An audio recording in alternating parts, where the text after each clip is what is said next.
संविधान को बचाने की, लोकतंत्र को बचाने की लड़ाई है। ये उन तमाम झूठे मक्कार लोगों से लड़ाई है जो इस मुल्क को जाति और धर्म के नाम पर बांटकर तमाम मुद्दों से ध्यान हटाना चाहते हैं मुल्क का। उन लोगों से लड़ाई है। तो उनसे से लड़ाई, हर आदमी तक ये मैसेज पहुंचाना बेहद जरूरी है कि ये और आम चुनावों से मुख्तलिफ अलग चुनाव है। इसमें तो संविधान को बचाने की लड़ाई है। आपने देखा नहीं, भाजपा के नेता मंच पे चिल्ला चिल्ला के ये कहते हैं कि हमारे 400 पार आ गए तो हम संविधान बदल देंगे, ये संविधान खत्म कर देंगे, मनुस्मृति का जो संविधान है वो लागू कर देंगे। तो हिंदुस्तान धर्मनिरपेक्ष मुल्क था, धर्मनिरपेक्ष है और इंशाअल्लाह ताला हम जब तक हम जैसे नौजवान जिंदा हैं धर्मनिरपेक्ष रहेगा। जिस मजबूती के साथ आपने रमजान के बाबरकत महीने की, पाक महीने की सबको शुभकामनाएं, सबको मेरी तरफ से बहुत ढेर सारी दुआएं और ईद की भी बहुत ढेर सारी शुभकामनाएं। खुशियों का त्योहार आ रहा है। सारे मेवात के लोग सारे गम भूलकर चुनाव भी हार गए हम, इसका भी बहुत लोगों को गम था। अब मैं तमाम इलाके के लोगों से अपील कर रहा हूँ, दरखास्त कर रहा हूँ, सारे गम सारी चिंताएं छोड़ के ईद की खुशी मनाएं और बच्चों के साथ खूब एंजॉय करें त्योहार। अच्छा, इत्तेहाद पार्टी में धार्मिक बातें ना करते हुए राजनीतिक बातें की गई, राजनीतिक प्रचार प्रसार किया गया। देखो हम राजनीति में हैं और इलेक्शन का टाइम था बेसिकली। है क्या, जैसे रमजान खत्म हो रहे हैं, 11-12 तारीख को ईद है और 19 को इलेक्शन है। तो हमारे यहाँ तो कैंपेनिंग हो ही नहीं पाई। लोकसभा की कैंडिडेट काफी दिनों से कोशिश कर रही थी कि भाई हम इस इलाके में हम प्रचार प्रसार करें, लेकिन क्योंकि रमजान का महीना है, लोग रोजे से रहते हैं, तो वो संभव नहीं है कि हम सभाएं कर सके, प्रोग्राम कर। हमने लोग बुलाए थे कि वो अपना मैसेज दे पाए। और जाहिर सी बात है, हम राजनीति में हैं, कुछ भी प्रोग्राम करेंगे तब भी लोग राजनीति से जोड़ के देखेंगे। तो हमें इस बात को कहने में बिल्कुल कोई संकोच नहीं है कि अच्छी राजनीति कर रहे हैं हम, कोई गुनाह नहीं चल रहे, वो हम किसी भी प्रोग्राम में करें। अब अभी चर्चाएं चल रही थी, लोग कह रहे थे कि भाई इफ्तारी के बहाने राजनीति को चलाया जा रहा है इसको। देखिए मेरी बात सुनो, मैंने क्या कहा, लोग कहें, मैं खुद कह रहा हूं कि हम राजनीतिक से जुड़े हुए व्यक्ति हैं, राजनीति कर रहे हैं, कोई दिक्कत की बात नहीं है। एक साफ सुथरी अच्छी इलाके को आगे बढ़ाने की, मुल्क को आगे बढ़ाने की राजनीति अगर कोई करता है तो फिर क्या दिक्कत है। मैं उठता बैठता कुछ भी करूं, आज लोग मुझे नोटिस करते हैं, किसी भी व्यक्ति को करते हैं राजनीति में जो है, हर व्यक्ति जो पब्लिक फेस है राजनीति में है, उसका उठना बैठना हर चीज नोटिस होती है और उस हर चीज को राजनीति से जोड़ के देखा जाता है। तो राजनीति में कोई अरब के लिए चला जाए। किस तरह की तैयारी चल रही है लोकसभा चुनाव के लिए? हम बूथ लेवल पे मजबूत रणनीति बना रहे हैं कि हर बूथ लेवल पे मजबूत काम हो, हर आदमी को जागरूक करा जाए इसके लिए कि ये 100% पार्टी का छोटा से छोटा काम होगा, उसके लिए जी तोड़ मेहनत की जाएगी। और मैंने फिर कहा कि ये तो पार्टी पॉलिटिक्स से भी ऊपर उठकर इस मुल्क को बचाने की लड़ाई है। इसीलिए पार्टी ने नेशनल लेवल पे इंडिया अलायंस के नाम से सारी विपक्ष की पार्टी जो इस विचारधारा के साथ जुड़ी हुई है कि ये मुल्क सांप्रदायिकता से नहीं चल सकता, ये मुल्क मोहब्बतों का मुल्क है, ये मुल्क विविधता में एकता का देश है, ये इसकी आत्मा है, ये उसके साथ चलेगा। मुख्तार जी, विधानसभा चुनाव के बाद में जनता, मतलब कामा विधानसभा की जो जनता है वो अपने आप को कैसा महसूस कर रही है? आपको एक बहुत बड़ा वोट बैंक मिला। देखिए, लोगों को दुख हुआ, झटका लगा, बहुत बड़ी तादाद में लोगों ने हमें वोट किया और बदलाव के लिए वोट किया।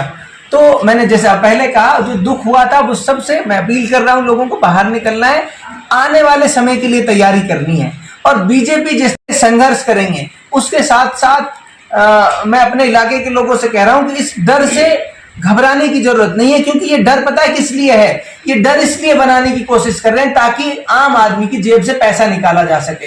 जब रोज रोज ऐसे नफरत भरे बयान देंगे, लोगों में दहशत पैदा करेंगे, तो फिर जब दहशत बनती है, डरा हुआ व्यक्ति की जेब से पैसा निकालना आसान होता है। तो लोगों की जेब से पैसा निकालने की सिर्फ राजनीति हो रही है।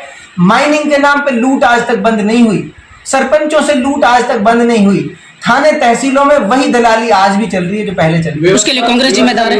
नहीं, मेरी बात सुनिए, उसके लिए जिम्मेदार आज कांग्रेस की सरकार नहीं है, कांग्रेस पार्टी नहीं है, बीजेपी पार्टी जिसमें मुख्यमंत्री से मिलने के लिए भी पर्ची का सिस्टम है। सबसे पहले भी तो कांग्रेस सरकार थी ना, जब लूट, तो कांग्रेस की सरकार थी तो लोगों ने बड़े तादाद पर उसका विरोध किया। मुझे कोई संकोच नहीं है इस बात को कहने में, पूरी दुनिया जानती है अच्छी व्यवस्था कायम हो, लेकिन आज दुर्भाग्य से स्थितियां बदतर हो गई हैं। बीजेपी की सरकार में, बीजेपी के शासन में पुराने शासन से भी बदतर स्थिति है। आपकी इफ्तार पार्टी में सभी हरियाणा तक के प्रत्याशी आए हैं कांग्रेस के। पूर्व राज्य मंत्री रही जायदा खान यहाँ नहीं पहुंची है, उसका क्या प्रतिक्रिया? उनको भी हमने न्योता दिया था कि भाई वो भी आए, पार्टी की कार्यकर्ता हैं, वो भी पार्टी से जुड़े हुए व्यक्ति हैं। तो देखो, जब एक विधानसभा में रहते हैं तो कई बार, मैं तो हमेशा कहता रहा हूँ, हेल्दी एक कंपटीशन में कोई दिक्कत की बात नहीं है, हेल्दी एक प्रतिस्पर्धा में कोई दिक्कत की बात नहीं है। इस इलाके की और मुल्क की बेहतरी इसी में है कि लोकतंत्र है, लोकतंत्र में लोकतांत्रिक व्यवस्था है और हमारी पार्टी के अंदर भी लोकतांत्रिक व्यवस्था है। सर कांग्रेस ज्वाइन की, कांग्रेस ज्वाइन, मैं कामा का बेटा हूँ।